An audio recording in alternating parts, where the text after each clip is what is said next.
Star Trek: The Next Generation, The Best and the Brightest. Chapter 10. Summer 2371. Mal Enor served one shift every other day at the third aft station on the bridge, known as Mission Ops. All the new ensigns who were on the command track served their required years in Mission Ops or assisting the operations manager. Ensign Enor slid into the seat, smiling as she relieved Ensign Dawnturn, serving his second year on board the Enterprise. Mission Ops duty was mostly a matter of watching the computer activity of specific research projects, taking care of unforeseen situations that didn't fall within the parameters of the pre-programmed decision-making software. Seated at Ops was Lieutenant Megan instead of Commander Data. Mal never needed to refer primary mission conflicts to Ops when Data was on duty. He would see the need before she was capable of registering what was happening, and it was eerie the way the primary routing would change under her fingers, with the lower priority tasks falling neatly into a line for her to deal with at a more human speed. The other ensigns often talked about how superfluous they felt under Data's command, knowing that he didn't need their assistance. But Mal privately considered it a comfort to know things were under control, no matter what she did. Assisting Ops was also somewhat better than her occasional posting at the Environmental Systems Station, which was usually left staffed. "Sir," Lieutenant Megan announced, "I'm receiving a distress call. It's from the Federation Observatory at the Amargosa star system." Lieutenant Commander Chris ordered, "Red alert. Inform Captain Picard, Lieutenant. Helm, set a course for the Amargosa Observatory, warp 5. Mal Enor hoped it wasn't a false alarm. All of the senior officers were in the holodeck, celebrating Lieutenant Commander Worf's new rank, but she didn't expect them to return to the bridge wearing intricate costumes of blue, red, and white. Mal didn't realize she was staring at Wolf's bell-shaped hat until the officer removed it and gave her a reproving shake of his head. "Just do it," Captain Picard ordered Commander Riker. Everyone on the bridge instinctively jumped at the unusual sound of Jean-Luc Picard losing his temper. Mal Enor felt as if she had been slapped back to duty, and she instantly looked to see what disaster had occurred during her moment of inattention. But Data took Ops, and Lieutenant Megan came back to the Mission Ops, bumping Mal to the only panel left on the bridge, Environmental Systems Station. It was either that or leave the bridge, and since they were in emergency response mode, she took the station and began monitoring life support activity. Since Environmental Systems didn't really need her attention, she listened as data were relayed from the sensors indicating that the Amargosa Solar Observatory had been attacked. There was no response from the crew, a complement of 19 scientists. When they reached the observatory, and there was still no communication from the scientists, most of the senior staff joined the away team to the station. Mal Enor moved back over to Mission Ops, and there she had a bird's-eye view of the action. Mission Ops was responsible for monitoring the telemetry and tricorder data from away teams as it was relayed to the proper departments. She watched the inflow of data, wincing at the readings of the dead humanoids who were part of the observatory team. In all, there were 20 dead, and one injured Federation scientist, Dr. Tolian Soren. She recognized the patterns of 2 of the medical readings because of a chart she once saw in Jamie's medical tapes.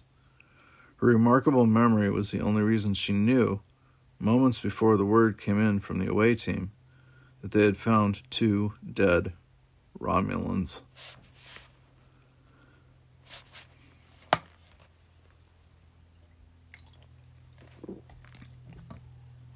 Nev Rio worked late in the geophysics lab on the unusual readings, helping pinpoint what the Romulans were after. It was trilithium, an archaic substance used as an explosive. Trilithium resin was made by exposing dilithium to matter-antimatter reactions, but it was highly unstable and therefore difficult to identify. But the geophysics lab did identify it, and after Lieutenant Bill ran their analysis up to command, the entire lab decided to go to 10 Forward to celebrate their intensive, successful effort. They had just entered the lounge when someone nearby whispered, "There's Captain Picard." Rio strained to see the captain among the room full of off-duty personnel.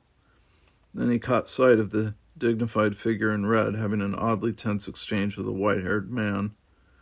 Someone else identified him as the sole surviving scientist from the observatory. After a few seconds, Captain Picard left as quickly as he had come. Soon after, the scientist left in the other direction. Nev Rio rarely entered 10 Forward.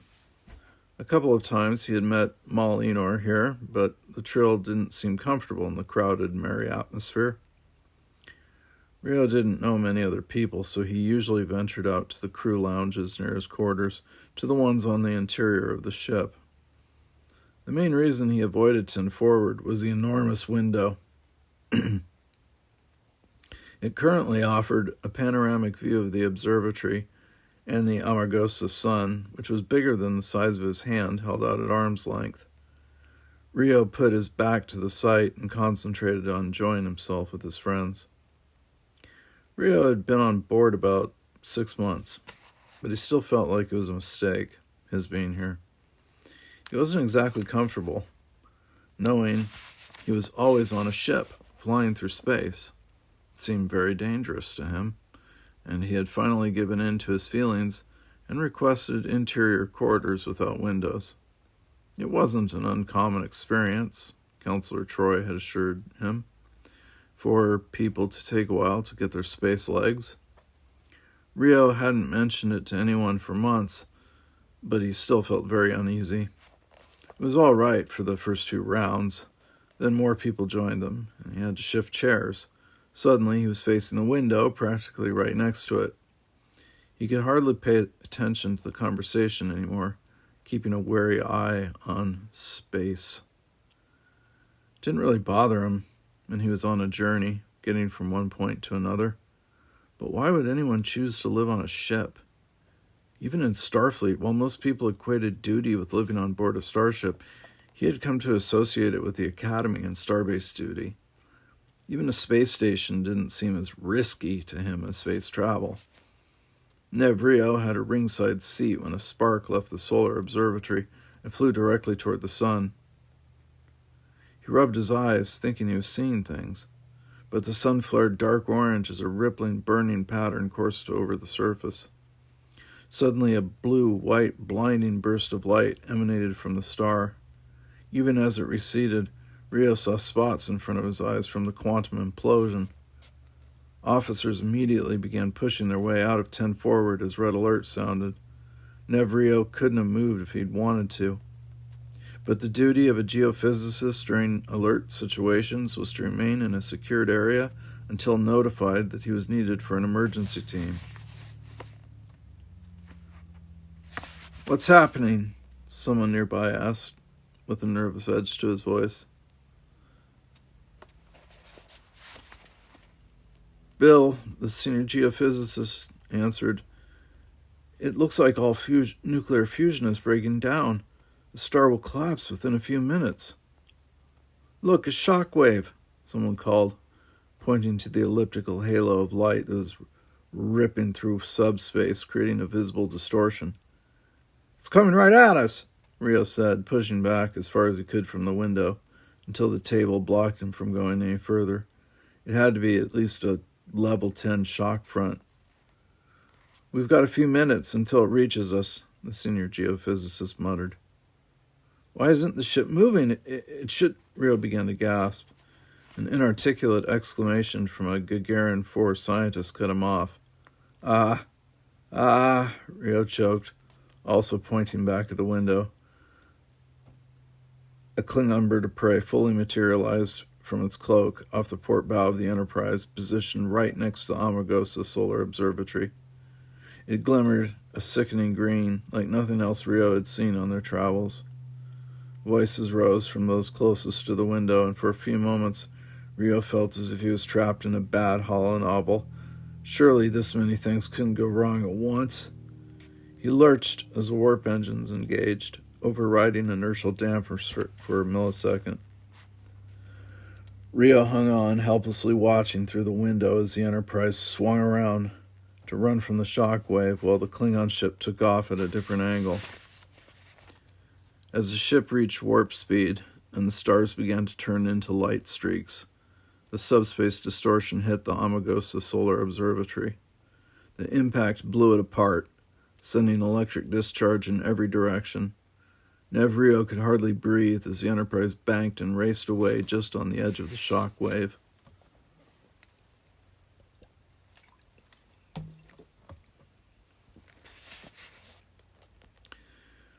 Titus's duty roster the next day said the Enterprise had re-entered what was left of the Amargosa system and that he was to continue his normal duties. The official explanation was that Tolian Soren, a Federation scientist, had blown up the Amargosa star. Titus rummaged around and gathered some ship's gossip that Soren had been on the Elorian ship, the Lakul, that had been destroyed by an energy ribbon in 2293. Soren, along with 47 other Elorians, including Guinan, had been saved by the Enterprise B. That was the mission that had killed James T. Kirk. Titus would have given a lot to have duty on the bridge like Molinor. Instead, he was crawling through umbilical resupply connect ports, performing a routine check on the joint linkage of the cryogenic oxygen lines and the gaseous atmospheric support systems. You try saying that 10 times fast. When he had a second, he called Enor from a wall unit. But she was in the guidance and navigation center today, compiling telemetry reports on how the implosion of the Amargosa sun had affected the area. Even if I was on the bridge, I wouldn't be able to tell you anything, Enor insisted. I want to know why some mad scientist would destroy a star, Titus insisted.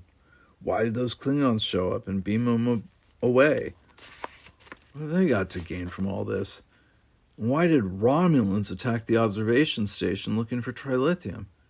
It doesn't make any sense. It's not supposed to make sense to us, Enor patiently reminded him. We're supposed to do our jobs and provide the data for the senior officers to answer those questions.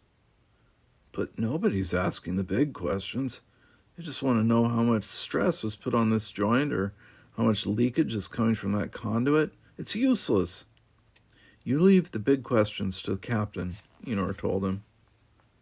Titus grudgingly signed off, still convinced that there were things Enor, a full-blown ensign, could find out that a cadet on field assignment wouldn't be told. But some progress must have been made, because a ship-wide announcement came across the comm that they were departing the disaster area and were en route to the Viridian system.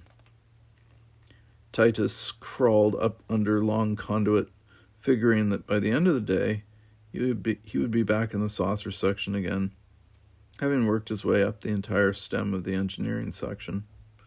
He took another break and accessed routine information on the Viridian system. Viridian 4 had a pre-industrial humanoid society, population about 230 million. Viridian 3 was also a Class M planet, but it was uninhabited. Titus couldn't see a thing that would prompt Captain Picard to decide to go there. He could tell by the heightened activity exactly when they entered the Viridian system. He took another break, and this time he was caught leaning over the wall comm, watching as they went into orbit around Viridian 3. Ensign Carroll made it clear that Titus had better finish checking the conduit before the end of his shift, or there would be questions asked. Titus had been considering sneaking off to 10 forward to watch the action. It was one of his favorite places on the ship, or to the observation ports if the lounge was too full. But Titus was glad he heeded Ensign Carroll's advice and finished the conduit. In the docking latch, he could tell from the way the conduits passed through the huge latch wasn't properly seated. It was known to happen if the grab plates failed to seat within the passive aperture of the saucer section. He checked and found the latching system had a failure rate of 1.5 latch pairs per 10 separations. The other half of the pair was fine, so the situation did not warrant an emergency alert to the bridge. Titus was almost disappointed. It was the most exciting thing he had done in 4 weeks. He carefully checked the quick disconnect umbilicals through the docking hatch to make sure there was an unbroken flow of gases, liquids, waveguide energy, and data channels. Everything was well within normal parameters, so he simply logged the aberration and crossed his fingers that he would be allowed to join the crew tomorrow to help reseat the latch. He was down on his knees trying to peer under the edge of the trapezoidal latch to see if he could detect a physical problem, but it was nearly 8 meters across, and the distortion from the structural integrity field interfered with his view. The ship jolted to one side, throwing him headfirst into the side of the latch. He was rubbing his scalp and groaning when red alert sounded. He was already on the ground, so he wasn't badly hurt when the next shock ripped through the ship. It left him crumpled against the wall of the Jeffries tube this time. From the number of rapid concussions that followed, he concluded they were being attacked. Romulans or Klingons, he wasn't sure which. He decided that Captain Picard did know what he was doing if he had managed to track down either one. A heating conduit ruptured, sending a plume of steam shooting down the center of the Jeffries tube. Titus rode out the battle, hardly able to see his hand in front of his face. He decided it felt much worse than he had been led to believe from simulations. Or maybe the shields had failed, in which case they were in big trouble. From the concussions, it felt like the hull was caving in. He gritted his teeth against the next impact, counting 9 so far, when the 10th never came. When he finally untensed and began to unwrap himself from around the joint of the docking latch, the computer announced, "Warp core breach in progress. Evacuate the battle section. All personnel proceed to the saucer section." Ensign Carroll came bounding up the Jeffries tube. "Stay here to help everyone through. I'll get to the next access tube. We've got..." "Warp core breach in 4 minutes, 30 seconds, the computer interrupted. Titus helped funnel people through his tube, urging them to crawl as fast as they could past the blinding rupture in the atmospheric conduit.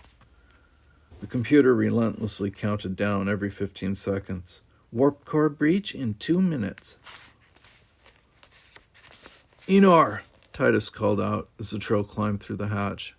"We're clearing the last ones through," she told him. "Why aren't they using the corridors?" he asked, pulling back to let the other officers go by, protecting their eyes against the steam. "This isn't safe." "We're leaving the easier routes to children and civilians." The computer interrupted. "Warp core breach in 1 minute, 30 seconds. "That's it," said a lieutenant, the last officer to pass through the hatch. Titus lingered, knowing that the hatch would self-seal when the docking latch retracted, but he couldn't understand why the magnetic interlock hadn't been activated. He wondered if it had been ruptured in the battle along with the coolant leak, or it could be pinched open by the jammed latch. "Why won't the magnetic interlock switch on?" he asked, frantic. The lieutenant glanced back from disappearing down the Jeffries tube. "There's no systems alert. It will activate." He was gone before Titus could report that the docking latch wasn't properly seated. "Usually there's a crew member on the other side to manually assist," Titus insisted to Enor, the only one left behind with him. "It'll open," Enor told him, but she was frowning as she looked at the lock. "No, it's stuck." Titus jumped through the hatch, grabbing up the gravlock unit on his way in.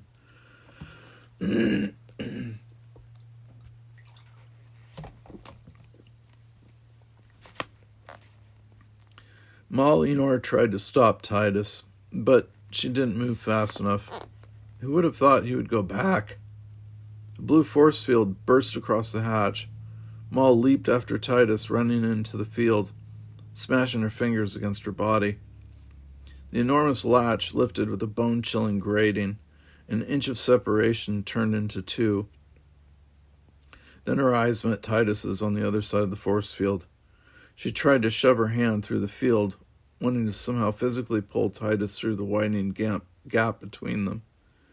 He stood up straighter, still holding his hands out to her, as the saucer section pulled away. Leonor hung in space, frantically tapping her comm badge and crying, "Go back! Go back! He's still on the battle bridge! Go back!" At first it was only a body length of separation, then a room away, then so far she could no longer see him.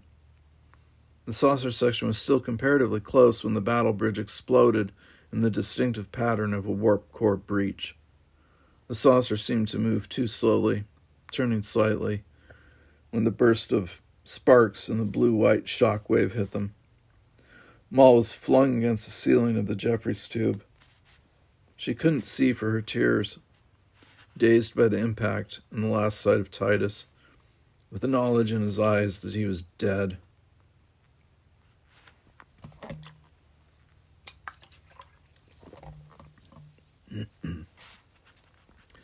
Leonor couldn't remember how she got back to her quarters, past the crew members braced in the corridors.